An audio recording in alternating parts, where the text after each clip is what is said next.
સચ્ચિદાનંદરૂપારિણે શ્રી સ્વામિનારાયણાય નમો નમઃ. શ્રી હરિકૃષ્ણાય નમો નમઃ. શ્રી પૂર્ણપુરુષોત્તમાય નમો નમઃ. શિક્ષાપત્રી શ્લોક નંબર 59. પ્રોક્તાસ્તે નિર્ગુણા ભક્તા નિર્ગુણસ્ય હરેર્યતઃ સંબંધાત તત્ક્રિયા સર્વા ભવન્ત્યેવ હિ નિર્ગુણાઃ. અને નિર્ગુણ કહેતા માયાના જે સત્વાદિક 3 ગુણ તેણે રહિત એવા જે શ્રીકૃષ્ણ ભગવાન તેના સંબંધ થકી તે આત્મનિવેદી ભક્તની જે સર્વે ક્રિયા તે નિર્ગુણ થાય છે. તે હેતુ માટે તે આત્મનિવેદી ભક્ત જે તે નિર્ગુણ કહ્યા છે. ભગવાન દિવ્ય મૂર્તિ છે, તેમાં તરછોડ્યા જેવા માયાના કોઈ પણ દોષ નથી, માટે તેમને પ્રાકૃત હેય ગુણ રહિત નિર્ગુણ કહ્યા છે. તેમજ તે ભગવાનમાં અપાર કલ્યાણમય સદ્ગુણ રૂપ મણિગણની શોભા રહી છે, માટે તેમને સગુણ કહ્યા છે. ઉપરયુક્ત નિર્ગુણ આવા શ્રીકૃષ્ણ ભગવાનના સંબંધથી તેમના આત્મનિવેદી ભક્તોની બધી જ ક્રિયાઓ જ્ઞાનેન્દ્રિય કર્મેન્દ્રિયોની પ્રવૃત્તિઓ નિર્ગુણ ભાવને પામે છે. તે ક્રિયાઓ ગુણમયી દેખાતી હોવા છતાં ગુણાતીત થઈ જાય છે, કારણ કે તેની બધી પ્રવૃત્તિઓ ભગવાનને જ પમાડીને સફળ થાય છે. તે સિવાય તેનું બીજું કોઈ ફળ હોતું નથી. નિર્ગુણ એટલે મુક્ત. તો તત્સંબંધાત ક્રિયા સર્વા ભવન્ત્યેવ હિ નિર્ગુણ. એ ભગત છે એ મુક્ત થઈ ગયો કહેવાય. હજી આયા શાસ્ત્રના સિદ્ધાંત પ્રમાણે તો આ લોકમાં પ્રકૃતિ મંડળમાં હોય ત્યાં સુધી મુક્ત કહેવાય નહીં કોઈ. તો પણ જીવન મુક્તિ અને વિદેહ મુક્તિ એવા શબ્દનો પ્રયોગ થાય છે. એનું પ્રયોજન શું પ્રયોજન કે ભાઈ તો મુક્ત હતા, આપણે એમ કહીશ. તો મુક્ત હતા તો રિયલ મુક્તિ તો શાસ્ત્રમાં ના પાડીશ. જીવતા જીવતા ન થાય. વિદેહ મુક્તિ અને જીવન મુક્તિ એનો નિષેધ કર્યો. નિષેધ એટલા માટે કે આ જીવ મુક્ત ક્યારે થાય કે એ ભગવાનનું ભજન કર્યું હોય અને ભગવાનના ધામમાં જાય ત્યારે આ શરીરમાંથી નીકળી અને અર્ચી માર્ગે કરીને વિરજામાં સ્નાન કરે ત્યારે નોખા પડે. એનું સૂક્ષ્મ શરીર છે એ ત્યારે નોખું પડે છે. આ જીવથી ભગવાન એના પ્રાકૃત તત્વનો વિચ્છેદ કરે છે. મહારાજની રીતે મહારાજ અહીં આવીને જ્યારે છેલ્લો શ્વાસ લે અને એના દેહમાંથી બારો કાઢે ત્યારે મહારાજ છે એના સૂક્ષ્મ શરીરને મુકાવે છે. એટલે ઓલું શરીર તો અમથું પડી જવાનું હોય અને સૂક્ષ્મ શરીર ભેળું જવાનું હોય, એને મહારાજ આઈને વિચ્છેદ કરી નાખે. ત્યારે એને સાચી મુક્તિ પ્રાપ્ત થઈ કહેવાય એવું શાસ્ત્ર કહે છે. આને બધાને 24 તત્વનો સંબંધ છે. ટટ્ટી પેશાબનો કરનારો માણસ એ મુક્ત કેવી રીતે થાય, એને મુક્ત કેમ કહેવો? તો એમાં એવું કીધું કે એ જીવન મુક્ત થઈ ગયો કહેવાય. તો કેવી રીતે કહેવાય? અહમદ મહારાજે કીધું ભગવાનના સંબંધે કરીને એની જે ક્રિયાઓ છે એને બધું ભગવાનના સંબંધે કરીને છે. તો તત્વનો સંબંધ વયો ગયો છે. હાલો આપણને મહારાજનો સંબંધ થઈ ગયો તો એ 24 તત્વનો સંબંધ વયો ગયો. અને 24 તત્વનો સંબંધ એ જ બંધન છે? એ તો ગયો નથી હજી, તો એને મુક્ત કેમ કહેવો, નિર્ગુણ કેમ કહેવો? 24 તત્વોની જે અસર હોય છે, માહિક ભાવ, એ એને અડતો નથી ભગવાનના સંબંધ. એટલે 24 તત્વના સંબંધ છે ને એ બે પ્રકારે છે. એક તો તત્વનો સંબંધ ને એક તો વિકારનો સંબંધ. તત્વમાં સ્વાભાવિક વિકારો રહ્યા છે. મન છે એ 24 તત્વોમાં એક તત્વ કેણે છે. મન, બુદ્ધિ, ચિત્ત, અહંકાર 4, 10 ઇન્દ્રિયો અને 5 પ્રાણ અને 5 ભૂત, એ થઈને 10, 10 ઇન્દ્રિયો થઈને 20 અને 4 અંતઃકરણ, 24 થઈ. અને 24 એ તત્વો કહેવાય. એમાં મન હોતે ગણવામાં આવ્યું. મન છે એ તત્વ છે અને મનના વિકારો હોતે છે. 24 પ્રકૃતિમાંથી બન્યું. ઉત્પત્તિ વખતે આમાંથી આ ઉત્પન્ન થયા, આમાંથી આ ઉત્પન્ન થયા, આમાંથી આ ઉત્પન્ન થયા. પ્રકૃતિમાંથી મહતત્વ, મહતત્વમાંથી 3 પ્રકારનો અહંકાર, તામસાહંકારમાંથી પંચભૂત ને પંચ તન્માત્રા, રાજસાહંકારમાંથી બુદ્ધિ અને ઇન્દ્રિયોના ઓલું 10 ઇન્દ્રિયો બુદ્ધિ, અને ત્યાર પછી સાત્વિક અહંકારમાંથી ઇન્દ્રિયોના દેવતાઓ, એ બધા ઉત્પન્ન થયા ને બધા ભેળા મળીને આ દેહની રચના કરી. એમાં સૂક્ષ્મ શરીર છે એ નાશ થતું નથી, જીવની ભેળું ને ભેળું જાય. આ શરીરમાંથી બીજા શરીરમાં જાય તો ભેળું જાય, કાગડા કૂતરાના દેહમાં જાય તો ભેળું જાય, અને દેવતાના દેહમાં જાય તો ભેળું જાય. એટલે એ તો ભેળું ને ભેળું જાય. એ નોખું ક્યારે પડે? તો એની મુક્તિ થવાની હોય તો શાસ્ત્રની રીતે તો અહીંથી અરચી માર્ગે કરીને જાય ને વિરજામાં સ્નાન કરે. આડી વિરજા નદી આવે છે, એમાં સ્નાન કરે. અને એ સ્નાન કરવાથી એનું સૂક્ષ્મ શરીર છે એ આ કાંઠે રહી જાય ને ઓલે કાંઠે ગયો છે. ત્યાં એને ભગવાન છે એ દિવ્ય શરીર આપે. મહારાજે એ શાસ્ત્ર બધા એને ઓવરટેક કરી અને અહીંયા આવીને જ બધું કરી દેશે સીધું. જૂના જમાનામાં અમેરિકાના વિઝા ભારતના ઇન્ડિયાના એરપોર્ટ ઉપર મળી જતા. ઓલા ફાર્મસી વાળા હોય ને ગ્રેજ્યુએટ, તો એને સીધા એપ્લિકેશન કરે તો એરપોર્ટ ઉપર ઓલા એને સિક્કા મારી દીધા. આપણે બધા ઘણા વિદ્યાર્થીઓ એવી રીતે ગયા છે કે એને અહીંયા જ મળી જાય, એટલે એને ગવર્મેન્ટ અહીંયા આપવા આવતી. હવે ત્યાં જવું પડે, ઠીક બધા કાગળિયા મોકલવા પડે. એમ મહારાજે એવી બધી પદ્ધતિ કરી કે સીધા અહીંના સિક્કા મારી દે. દેહમાંથી નોખો પડે ત્યારે છેલ્લો શ્વાસ પૂરો થાય ત્યારે કારણ ઓલો સૂક્ષ્મ શરીરને હોતે નોખો કરી નાખે. ઓલું સ્થૂળ શરીર તો નોખું પડવાનું જ હોય, નોખું પડીને મહારાજ આમ કરે છે. પણ જ્યાં સુધી શ્વાસ ચાલુ હોય ત્યાં સુધીનું હું, ત્યાં સુધી મુક્ત ન કહેવાય. એને તત્વનો સંબંધ છે એટલે મુક્ત ન કહેવાય. તો પણ મહારાજે એને એવું કીધું કે તત્સંબંધાત ક્રિયા સર્વા ભવંતે વહી નિર્ગુણા.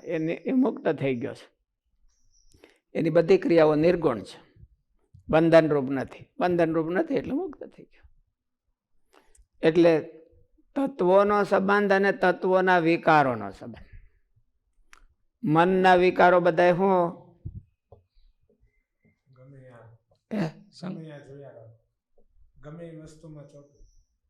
કામ ક્રોધાદિક છે એ મનના વિકારો છે.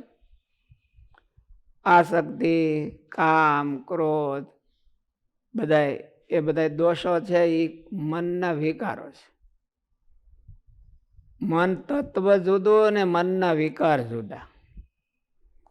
વિકારને બધાને એવોઇડ કરી શકાય, તત્વને એવોઇડ ન કરી શકાય. મારે જે ગમે એવા મુક્ત હોય ને અહીંયા જીવતા હોય તો એને મન હોય, પણ મનના વિકારો ન હોય. મન વિના તો એ કામ કેવી રીતે કરી શકે? મન, બુદ્ધિ, ચિત્ત, અહંકાર તો મુક્તને હોતે હોય. એટલે એ ઔપચારિક મુક્તિ કહેવાય. ઔપચારિક મુક્તિ એ કહેવાય કે વિકારો ટળી જાય અને તત્વનો સંબંધ રહે. એટલે મહારાજે અહીંયા એવું કીધું કે તત્સંબંધાત ક્રિયા સર્વા ભવન્ત્યેવ હિ નિર્ગુણ. સંબંધને આમાં ભાગવત ટીકામાં આપ્યું છે. સંબંધ કોને કહેવો? તો તદર્થત્વમ. સંબંધાત એટલે તદર્થત્વાત ઇત્યર્થ. તદર્થત્વાત ઇત્યર્થ એવું શતાનંદ સ્વામી લખ્યું છે. સંબંધ કોને કહેવો? તદર્થત્વ એટલે શું? એના માટે કરે છે, પોતાના માટે નહીં, પોતાના જીવ માટે નહીં. પોતાના જીવ માટે કરવું એ ટૂંકી દ્રષ્ટિ છે, કલ્યાણની જ છે, પણ ટૂંકી દ્રષ્ટિ છે. મહારાજના રાજીપા માટે કરવું એ એના કરતા મોટી દ્રષ્ટિ. મહારાજ રાજી થાય તો આપણું કલ્યાણ થવાનું જ હોય. કોઈ રાજાની હારે કોઈ નાના માણસો પરણે, જેમ નવાબે, જુનાગઢના નવાબે ઓલો બાઉદીનની બેનને પરણ્યા, તો એ લાકડાના ભાડા વેચતા હતા. તો એને થોડું કેવું પડે કે ભાઈ મારું હું, મારું લાકડાના ભાડાનું હું. એને પરણે એટલે એ બધી વ્યવસ્થા કરી દે બધી, અને એની બધી સગવડતાઓ કરી દે. એમ મહારાજ રાજી થઈ જાય એટલે આપણી મુક્તિ તો બાય પ્રોડક્ટ થઈ ગઈ. મહારાજ રાજી થઈ જાય એટલે મુક્તિ છે એ તો બાય પ્રોડક્ટ થઈ ગઈ. એ તો આમથી મળવાની જ હોય એને. એટલે ભગવાન તદર્થત્વ એટલે ભગવાનને રાજી કરવા માટે કરવું, ભગવાનને ભગવાનનું કામ કરવું. એમ તદર્થતા એટલે એને કહેવાય કે એનું કામ કરે. તદર્થતા એટલે એની અવેજીમાં આપણે કામ કરે. એટલે ભગવાનનો ભગત છે અને આત્મનિવેદી છે, એ પોતાનો કાંઈ સ્વાર્થ રાખતો નથી અને કેવળ ને કેવળ ભગવાનનું કામ અને ભગવાનને રાજી કરવા માટે કામ કરે છે. એમાં અંદરમાં, પોતાના અંતરમાં કોઈ પણ પ્રકારનો સ્વાર્થ એ રાખતો નથી. એટલે તદર્થતા આવે. કોઈ પણ ક્રિયા કરીએ એના બેનિફિશિયર હોય છે. વેપાર કરતા હોય તો એના બેનિફિશિયર હોય કે આનો બેનિફિટ આને મળે. મોટી કંપની હોય તો એનો બેનિફિટ કોને કોને મળે? શેર હોલ્ડર હોય એને ડિવિડન્ડ વરહોવરે આપે રાખે. માલિક હોય, ઝાઝા શેર લઈને બેઠો હોય તો એને ઝાઝો ફાયદો મળે. અને પાછા કંપનીના ધણી હોય, ઝાઝા શેર હોલ્ડર લઈ લીધા હોય 50%થી વધારે, તો એનો પગાર હોતે એમાં હોય. એ પગાર પાછો બહુ જબરો હોય, મુકેશ અંબાણીનો ને એનો ગણતરી થાય ને એવો હોય. એટલે એનો પગાર હોતે હોય. એટલે એ બધા એના બેનિફિશિયર કહેવાય. શેર હોલ્ડર હોય, એમાં કામ કરનારા હોય, એ બધા એને બેનિફિશિયર કહેવાય. એમાંથી જે નફો મળે એ બધાને મળે. અને ગ્રહસ્થ હોય એ કંઈ ધંધો કરે, નાના માણસો હોય અને ધંધો કરે તો ધંધામાંથી જે કમાણી આવે એ કમાણી વાપરે ક્યાં? કુટુંબના સભ્યોમાં. ખેડૂત હોય તો એ ખેતી કરે, એનો જે પાક આવે એ બધો વાપરે ક્યાં? કુટુંબના સભ્યો માટે વાપરે. પોતાને માટે, કુટુંબના સભ્યો માટે, ભગવાનને માટે હોતે વાપરે. તો તો જેટલાને માટે એ બધું બેનિફિટનો જે વહેંચણી કરે અને બધા એને ડિસ્ટ્રીબ્યુશન કરે, એ બધા એના બેનિફિશિયર કહેવાય. એટલે અહીંયા એવું કીધું કે સંબંધા તદર્થતા, એને સંબંધ કીધો. ભગવાનનો સંબંધ આપણને ક્યારે થયો કહેવાય. અને નહીં તો શાસ્ત્રમાં તો એવું કીધું ભગવાનના છોકરા હોય તો ભગવાનનો સંબંધ ન કહેવાય. ભગવાનનું નામ સાંભળીને જ ઓલા બધા વ્યા જાય કે ત્યાં જવાય નહીં. હવે એને કોણ પૂગે? એટલે ભગવાને નક્કી કર્યું કે હવે એને અંદરો અંદર પૂગે.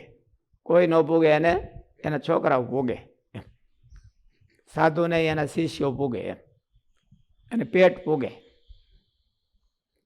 કોઈ ન પૂગે એને પેટ પૂગે. એટલે પેટમાં તો બધા આવી જાય. પેટમાં આપણું સ્ટમચ આવે, પછી મુખ્ય ઘરવાળા આવે, છોકરાઓ આવે, શિષ્યો આવે, આ બધા આવે. અને કોઈ ન પૂગતું હોય અને મૂછે લીંબુ લટકતા હોય, એની મૂછ નીચી થઈ જાય. એક સાખી બહુ સરસ એક ભાઈ બોલતા કે કજિયો ને કંકાસ તું કેદી ને કાયો કાન, પણ જાદવના યુદ્ધે કરીને સુનમુન થઈ ગયો શામળા. ભગવાન જે દિશામાં જાય ત્યાં જીતના ડંકા વાગતા. જય મંગળ કહેવાય ને, કે જ્યાં જાય ને મંગળ મંગળ થઈ જાય અને જય જય થઈ જાય. પણ જાદવના યુદ્ધે કરીને સોનમુન થઈ ગયો છે હમણાં, કાંઈ બોલ્યા નહીં. બોલવા ગયા તો બેહજાન મના, આઉટડેટેડ છો તમે બધા નો કહો અમને આઉટડેટેડ કયો. કોમ્પ્યુટર નથી આવડતું તો પછી ઓલા વર્તમાન ક્યાંથી એમ. એટલે શ્રી કૃષ્ણ ભગવાન પીપળાના ઓઠેંગે બેઠા જ હતા, ત્યાં હામાં જ આ બધા ધબધબાટી બોલાવી હતી. આગા પાછી નહોતી ધબધબાટી બોલાવી, હામે જ એની હામે જ ધબધબાટી બોલાવી. બળરામ ને બે બેઠા હતા. બળરામ વાર વાગ્યા, એને કહી દઉં તમે બેહો. પાછા એને છોકરા એ લોટકા જેવા જ હોય ને પાછા, એટલે નકર તો બીજે બધી જીત થતી હતી પણ અહીંયા ન જીત થઈ એમ. એટલે ત્યાં સોનમોન થઈ ગયો છે હમણાં. કોઈ ન પૂગતું હોય એને પોતાએ વિચાર કરવાનો કે મારું પેટ પૂગી જવાનું છે મને. કોઈ ન પૂગતું હોય ને કોઈનું માનતા ન હોય એને મનાવવો હોય તો પેટને આપણે થોડુંક ચોળવું એટલે એને પૂગી જાય.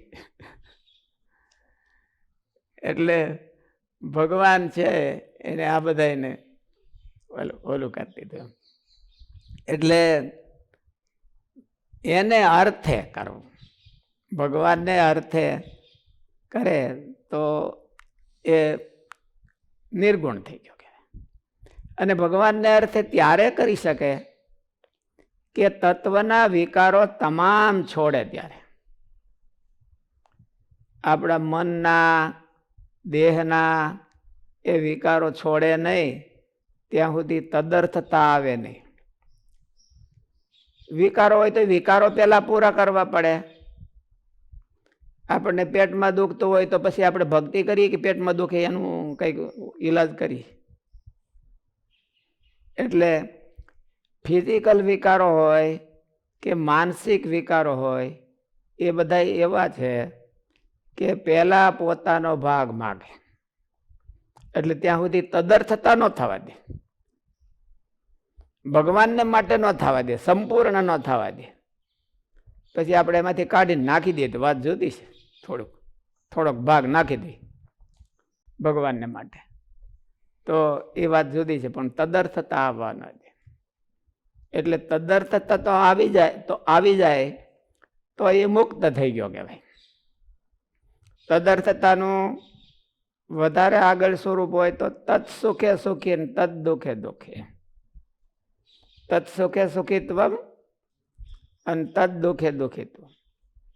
ભગવાનના મોઢું મલકે તો આનું મોઢું મલકે,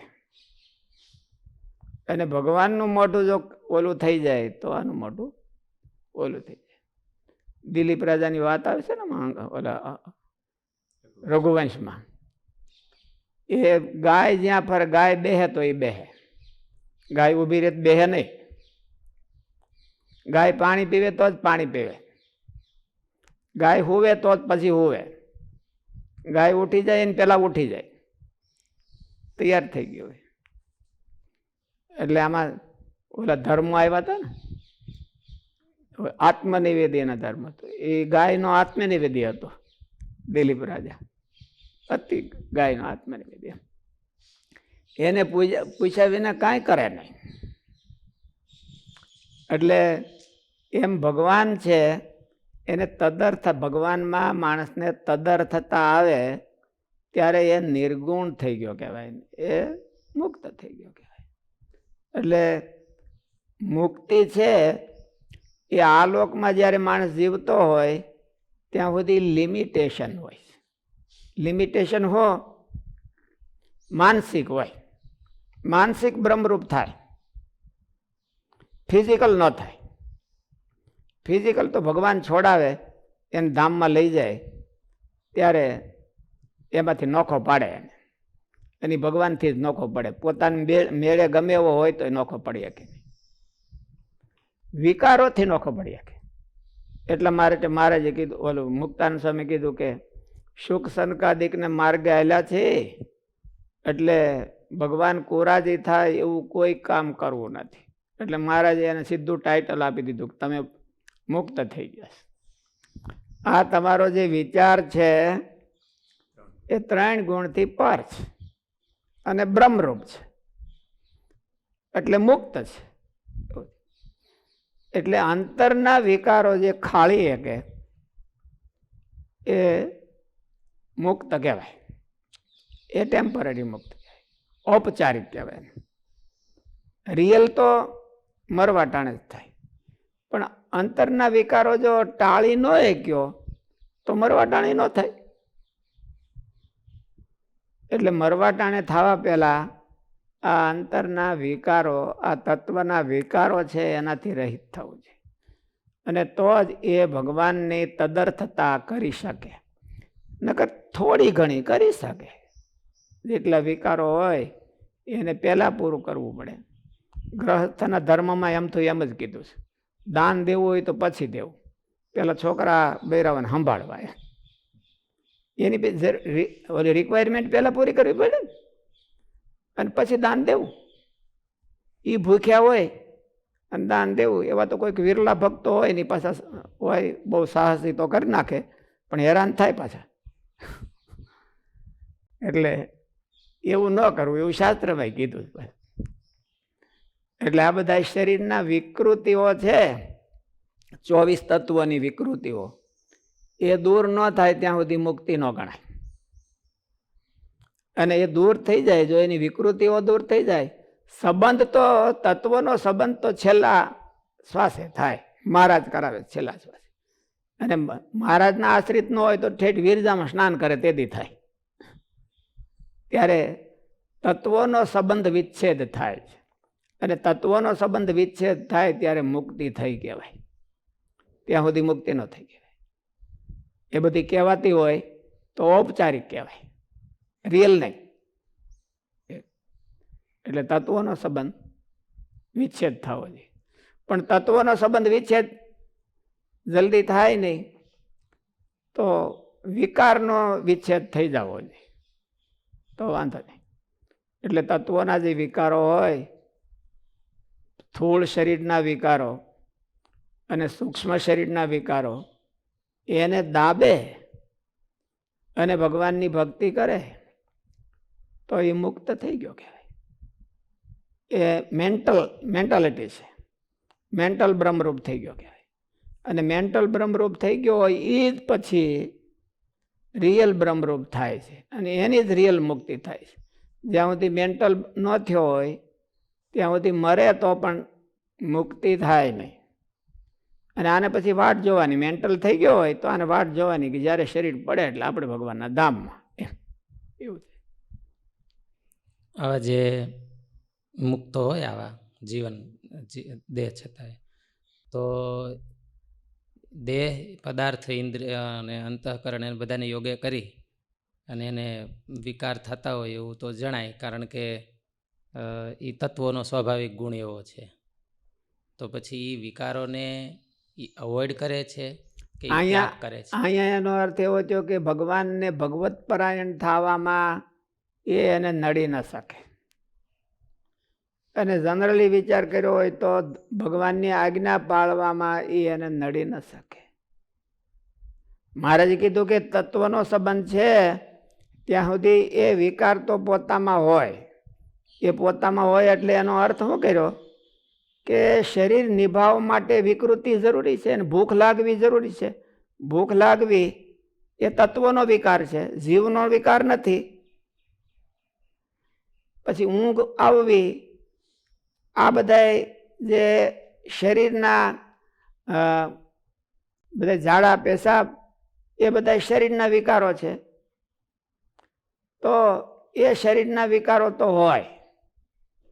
મહારાજે કીધું કે તત્વોના વિકારો તો એનામાં હોય, પણ જેને ભજે છે એમાં એ કાંઈ માનતા નથી. ભગવાનનું ભજન કરે છે ને ભગવાનનો આશરો કર્યો છે એ ભગવાનને સર્વ વિકારથી રહિત માને છે, તો પણ એ મુક્ત થઈ ગયો કહેવાય. એવું મહારાજ કે આ મધ્યના ચોથા વચનામૃતમાં એમ કીધું, ફાટેલી તુંબડીને તૂટેલી લંગોટી, એમાં લગભગ કીધું છે. વડતાલના 5 હે વડતાલના 5માં વડતાલના 5માં, હા, સૌભરીના દ્રષ્ટા. બરાબર.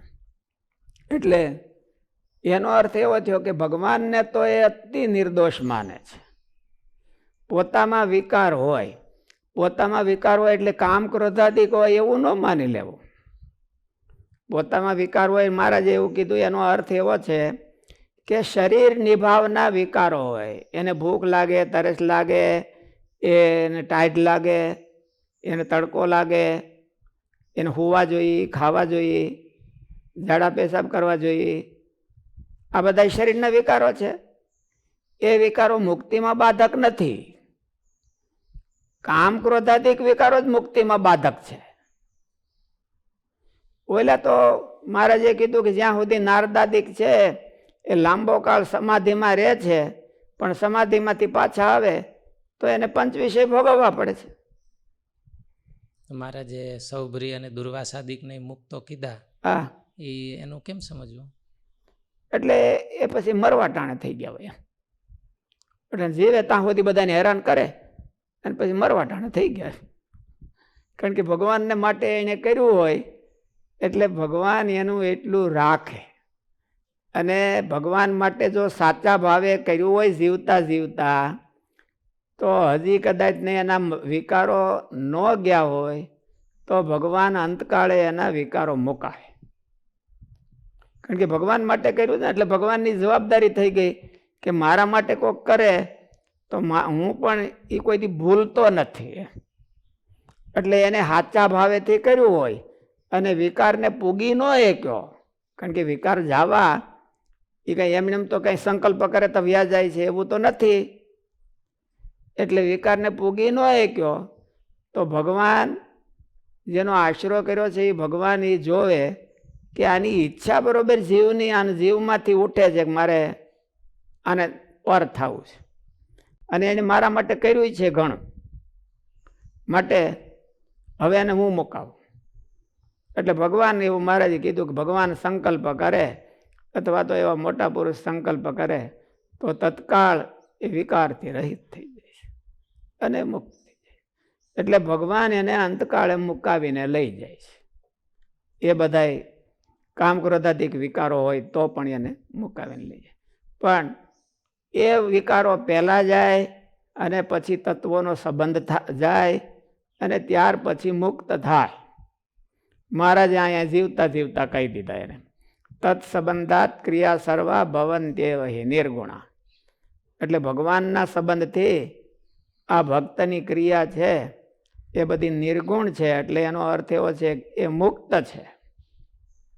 એ જીવે છે તો પણ 24 તત્વો એ સહિત જીવે છે તો પણ એ મુક્ત થઈ ગયો છે. એનું પ્રારબ્ધ પૂરું થઈ જાય એટલે ભગવાન એને છોડાવશે. પોતાની હાથે તો છૂટી નથી શકતો, ભગવાન આવીને છોડાવે છે. એટલે ભગવાન આવીને એને છોડાવી નાખશે અને ભગવાનના ધામમાં લઈ જાય. ત્યારે રિયલ મુક્ત થયો કહેવાય. આને જીવન મુક્તિ થઈ કહેવાય. જીવન મુક્તિનો અર્થ એવો કે વિકાર રહિતતા. તત્વોના જે વિકારો છે, વિકૃતિઓ છે, એ બધી વહી જાય એટલે એ જીવન મુક્ત થઈ ગયો. અને તત્વોનો સંબંધ પણ વયો જાય એટલે રિયલ મુક્ત થઈ ગયો. અહીં નિર્ગુણની વાત કરી તો નિર્ગુણ એટલે મુક્ત. મહારાજે કીધું છે. તદર્થતામાં અતિ દ્રઢતા હોય અને વિકારોને સાંખ્ય વિચારે કરીને જો એનાથી જુદો વર્તતો હોય તો એ નિર્ગુણ કહેવાય કે એ પણ સગુણ કહેવાય? ફરીથી. તદર્થતામાં અતિશય દ્રઢ હોય હા. અને જે વિકારો ભેળા હોય, વિકારો હોય એનાથી સાંખ્ય વિચારે કરીને એ જુદો વર્તતો હોય, માનસિક જુદો પડે. હા, તો એને એ સગુણ ગણાય કે એ પણ નિર્ગુણ કહેવાય? સગુણ તો તદર્થતા પૂરી આવે એટલે સગુણ નિર્ગુણ થઈ ગયો. મહારાજે આમાં એવું કીધું.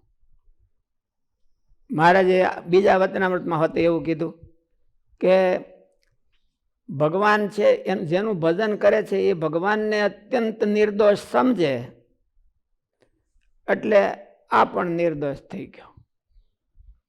પછી એનામાં વિકાર હોય, પોતાનામાં તો આ તત્વોનો સંબંધ હોય અને વિકારો હોય.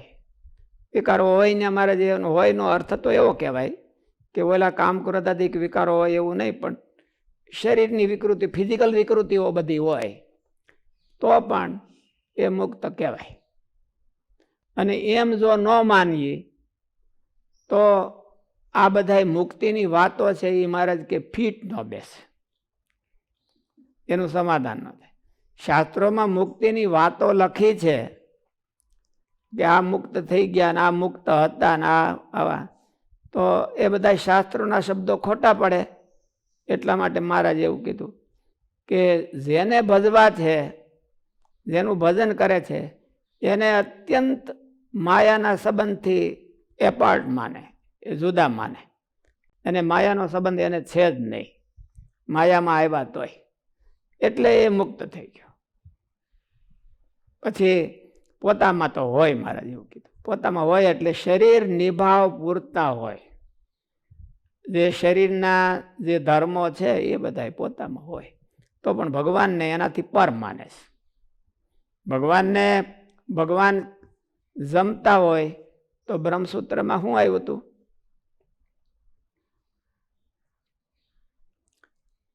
ઓલું શબ્દ આવ્યો હતો ને, પ્રત્યનિક. અશેષ.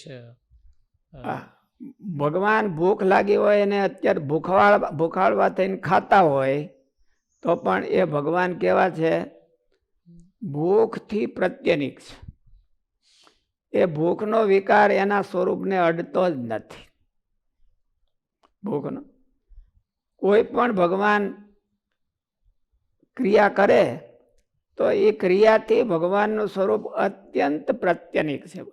પ્રત્યનિકને અત્યંત શબ્દ લગાડવાની જરૂર નથી, પણ માણસને મગજમાં આવે એટલા માટે. પ્રત્યનિક શબ્દ જ એવો છે કે એના મૂળિયા ઉખેડી અને ઉથલ પાથલ કરી નાખે એવો શબ્દ પ્રત્યનિક કહેવાય. નિખિલ દોષ. નિખિલ દોષ પ્રત્યનિક.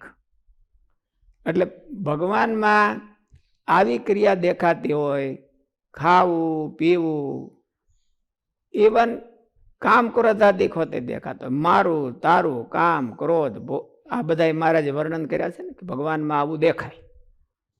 તો પણ એ ભગવાનને પ્રત્યનિક માને એનાથી તો ભગવાનને એ ભક્ત પણ નિર્ગુણ થઈ ગયો. પછી પોતે ખાતો પીતો હોય તોય થોડુંક ધરાઈને ખાતો હોય દબાવીને તો એ નિર્ગુણ થઈ ગયો કહેવાય. એટલે તદર્થતા આવવી જોઈએ. તત્ સુખે સુખિત્વમ અને તદ દુઃખે દુઃખિત્વમ, તો એને કહેવાય તદર્થતા કહેવાય. ગોપીઓને એવું કીધું કે શ્રી કૃષ્ણ ભગવાને નાટક કર્યું કે હું માંદો છું ને મને દર્દની દવા નહોતી થતી એમ દ્વારિકામાંથી. એટલે ભગવાનને પછી નારદજીએ ન્યાય વાતો કે કેમ છે ભગવાનને હેલ્થ કોરોનાનું? એટલે કે કોરોનાની થોડીક પોઝિટિવ આવ્યો છે. એટલે ભગવાનને કે દવા નથી લાગુ પડતી. અરે પણ કે તમે આટલા બધાને દવાનું તો લાગુ પડતી. હાલો આપણે ભગવાનને જ પૂછીએ તમારી દવા શું એમ. એટલે કોઈ ભગત હોય એની ચરણ રસ છે એ હું પીવું દવા તરીકે તો મને મટે. તો કોણ ભગત કોણ તૈયાર થાય ભગવાનને પાવા? તો આપણે તો નરકમાં પડીએ. ભગવાનને કંઈ આપણાથી કંઈ ભૂલમાં અપરાધ થઈ ગયો હોય તો એ નરકમાં પડીએ. તો પછી ભગવાનને આવું કોણ કરે એમ? એટલે કોઈ તૈયાર ન થયું. 16,100 પટરાણીઓથી બધી ભગવાનની ભગત જ થયું તોય કંઈ તૈયાર ન થયું. બીજા બધા નારદ ને આન તેન બધા હતા તોય કોઈ તૈયાર ન થયું. એટલે ભગવાન કે જાઓ તમે વ્રજમાં જાઓ અને અમારા ભગત ગોપીઓ હોતે છે એટલે એને કહેજો જો મળે તો ભલે. એટલે નારદજી વ્રજમાં ગયા. એટલે ગોપીઓએ કીધું કેમ છે આ બધા સમાચાર પૂછ્યા. એટલે કે જરાય સારું નથી એમ. એટલે એને તો શું દવા છે કે દવા નથી કરી શકતા તમે એટલા બધા ભેળા થયા તો ભગવાનની એમ. એટલે પણ દવા તો બધી મળે જ છે પણ તોય કોઈ દેવા તૈયાર નથી એમ. સ્ટોર બધા લોક કરીને બેસી ગયા છે. શું દવા છે? એટલે કે ભગતના ચરણની રાજ. એટલે મને એટલા માટે જ અહીં મોકલ્યો છે ભગવાને. તો કે હાલો પાથરો ખેસ કેટલી જોઈ છે? એમણે મતાઈ પગ ખંખેરી દીધા ને હવે જોઈ છે વધારે તો ધૂળમાંથી લઈ આવીને ખંખેરી દઈએ. લઈ જાઓ અને પાવ ભગવાનને. પણ નારજી કે તમે તો મૂર્ખીઓ છો અને ગાંડી થયો છો. તમારા ચરણની રજ ભગવાન પીએ તો તમારું શું થાય? તમે ક્યાં પડશો એમ. એ કે બધું જોઈ લેવું પેલા પછી જોઈ લેવું. અમે જ્યાં પડીએ ત્યાં તમે ભગવાનને જલ્દી હાજા કરો. તો એને કહેવાય તત્ સુખ સુખિત્વ અને તત્ દુઃખ દુઃખિત્વ. પોતાને એમાં પરવાહ ન કરે ભગવાનના સુખ માટે અને ભગવાનના દુઃખને દૂર કરવા માટે પોતાની પરવાહ ન હોય એને કહેવાય તત્સંબંધા. તત્સંબંધ એટલે તદર્થતા. તદર્થતા એટલે તત્ સુખે સુખિત્વ અને તત્ દુઃખે દુઃખિત્વ. ભગવાનનો આત્મનિવેદી ભક્ત તો એને જ કહેવાય. આત્મનિવેદી એના ધર્મ હાલે છે ને આ તો બધાય. એટલે આત્મનિવેદી ભક્ત સામાન્ય કોમન ભગત હોય એને કઈ વાંધો નહીં, એ મટી જાય. દવાખાને જાય છે કે નહીં અને કરવી એરેન્જમેન્ટ કરી દઈએ એટલે પછી મટવું હોય તો મટે ને ન મટવું હોય તો કાંઈ નહીં. એટલે તો કાંઈ વાંધો નહીં, કોમન ભગત કહેવાય. પણ ઓલા આત્મનિવેદી ભગત, ગોપીઓ ભગવાનની આત્મનિવેદી ભગત હતી.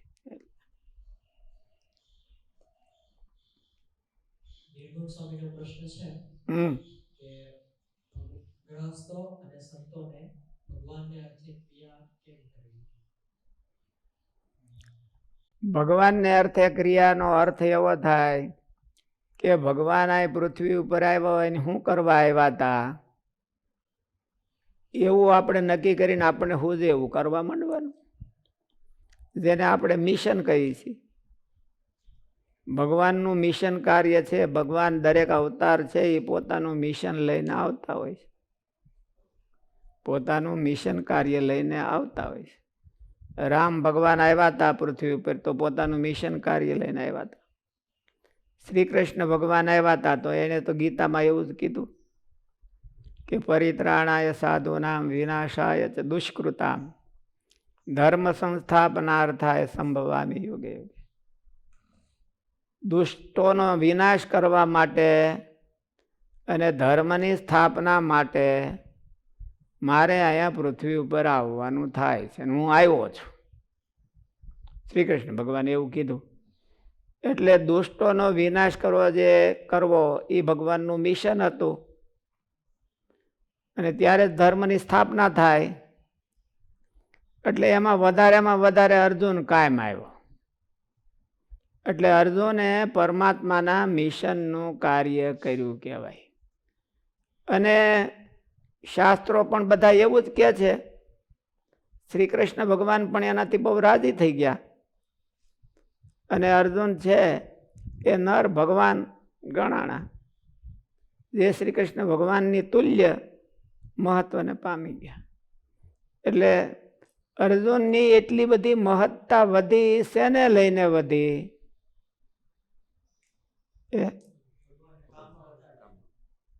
ભગવાને કઈ એના ગુણોને લઈને નહોતી વધી. ભગવાનનું મિશન કાર્ય પૂરું કરવામાં પોતે એક ઇન્સ્ટ્રુમેન્ટ બની ગયા, સાધન બની ગયા, એનો રોલ એમાં કર્યો. એટલે આપણે મહારાજ પણ અહીં પૃથ્વી ઉપર પોતાનું મિશન લઈને આવ્યા હતા. કે મહારાજનું મિશન શું હતું? તો પોતાના સ્વરૂપની ઓળખાણ કરાવી અને જીવને જન્મ મરણમાંથી છોડાવવા. આ મહારાજનું પોતાનું અસાધારણ મિશન હતું. પછી બધા ઓલા સબોર્ડિનેટ હોય, બધા સહાયકારી, કે ધર્મ ભક્તિને સુખ આપવું, બીજા બધા ક્યાંક જે કાંઈ કામ કરતા હોય, ગણતરી કરાતી હોય એ કરવાનું. પણ મુખ્ય મિશન તો મહારાજનું આવું જ હતું. મહારાજની ધામમાં બેઠા હતા ત્યારે મહારાજે બધા ગોપાળાન સ્વામીને એને પ્રશ્ન કર્યો કે ફૂટલા બ્રહ્માંડમાંથી અહીં કોઈ કેમ આવતું નથી? આ ફૂટલું બ્રહ્માંડ છે ને, આનું આઈડેન્ટિફિકેશન, આઈડી ફૂટલું બ્રહ્માંડ છે. વામન ભગવાન તોડી નાખ્યું હતું એટલે આ ફૂટલું બ્રહ્માંડ કહેવાય. તો મહારાજે કીધું ફૂટલા બ્રહ્માંડમાંથી અહીં કોઈ કેમ આવતું નથી? એટલે સંતોએ મહારાજને એવું કીધું કે મહારાજ, એ કોઈ તમને જાણે ને તમને ઓળખે તો અહીંયા આવે. ભગવાનની સાચી ઓળખાણ થયા વિના તો ભગવાન પાસે જવાતું નથી. એટલે તમને જાણે તો ઓળખાણ થાય તો આવે. તો કેમ કરાવો ને કે મારી ઓળખાણ, બાયોડેટા મોકલો. મહારાજ આ બધું કામ બાયોડેટાથી પતે નહીં, રૂબરૂ ઇન્ટરવ્યુમાં જવું પડે. એટલે તમારે રૂબરૂ જવું પડે ને તો તમને ખબર, બીજાને ખબર પડે કે તમે કોણ છો. તો કે મહારાજ કે હાલો તો, પણ તમારે બધાને આવવું પડે. મારે બધું મારો બધો ઇન્ટ્રોડ્યુશન કરવું એ બધું સારું ન કહેવાય. તમે બધા આવીને મારું ઇન્ટ્રોડ્યુશન કરો, હું સાનું મનો બેહું, અને પછી તમે બધા ઇન્ટ્રોડ્યુશન પૂરો કરી નાખો તો હોપ કરીને કહી દઉં બધાને, આમ કરીને કહી દઉં, બધાને સમાધિ થઈ જાય ને જોઈ લે કે હા બરાબર, ઓકે. આપણે આવો પ્રોગ્રામ ગોઠવીએ તો મહારાજ તમે કયો એમ ગોઠવવું પડે અમારે તો વાંધો. એટલે મહારાજ બધાને લઈને આવ્યા અને મહારાજની ઓળખાણ.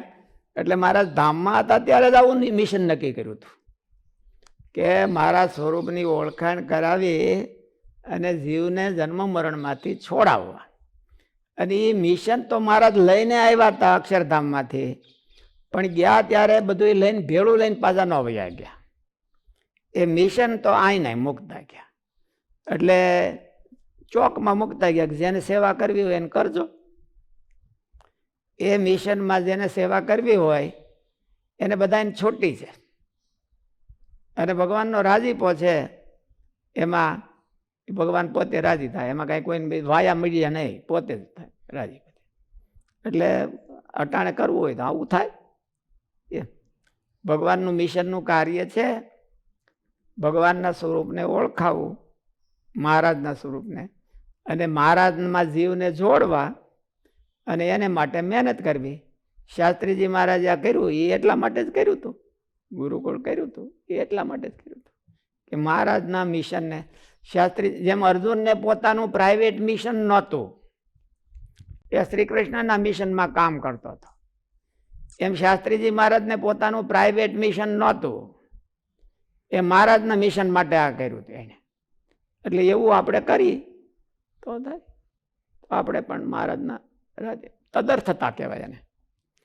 મહારાજ વ્યક્તિ રૂપે તો અહીંયા અત્યારે હાજર નથી, એટલે એને માટે આપણે શું કરી શકીએ?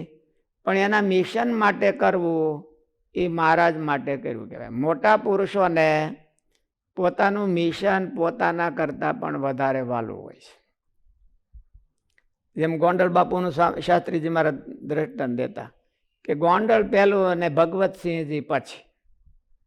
ગોંડલની સેવા થતી હોય તો ભગવતસિંહ એવા વધારે રાજી થાય, એટલા ભગવતસિંહની સેવા થાય તો એટલા રાજી ન થાય. અને શાસ્ત્રીજી મહારાજે પણ એ મિશન રાખ્યું હતું કે આ જીવોને ઓળખાવવા, એટલા માટે ગુરુકુળ કર્યું છે. તો ગુરુકુળ પહેલું અને શાસ્ત્રી ધર્મજીવનદાસજી પછી એવું સ્વામી રાખ્યા હતા. એ તો રિયલ પ્રેક્ટિકલમાં હતું. આપણે વેટાણ બોલવામાં એનો ઉપયોગ કરી કે ભાઈ અમે તો આ કામ પેલું ને પછી અમે डांडे ढोर सब मेरे लालजी को अपने भोग लगावता है એવું કે એટલે એવું કરીએ આપણે એટલે આપણે ભોગ લગાવતા હોય એવું નહીં એમ પણ મારા શાસ્ત્રીજી મહારાજે કર્યું કે ગોંડલ દરબાર કરતા હતા એવું આ શરીરને ભોગે કરીને એ મિશનને સ્પ્રેડ કરવું,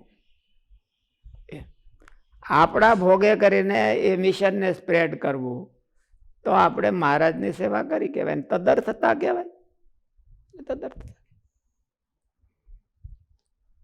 તુલસીભાઈનો એક પ્રશ્ન હતો હા કે પરમ દિવસની કથામાં એમ કે આવ્યું હતું કે બસ ભગવાનના એવા સંતની સેવા કરે તો 100 જન્મે જે કાર્ય થવાનું હોય એ આના આ જન્મે એને કામ થઈ જાય. અને ગુણાતાનંદ સ્વામીની વાતોમાં એવું કીધું છે કે ભગવાનના મુક્ત સંત હોય એની સાથે પણ ભગવાનના ભક્તને હેત ન થાય. તો એ આનો એટલો મહિમા કીધો ને ઓલા પણ એમ સ્વામી આમ કીધું એ કેમ સમજવું એમ? એટલે મને પ્રશ્ન નો સમજાણો.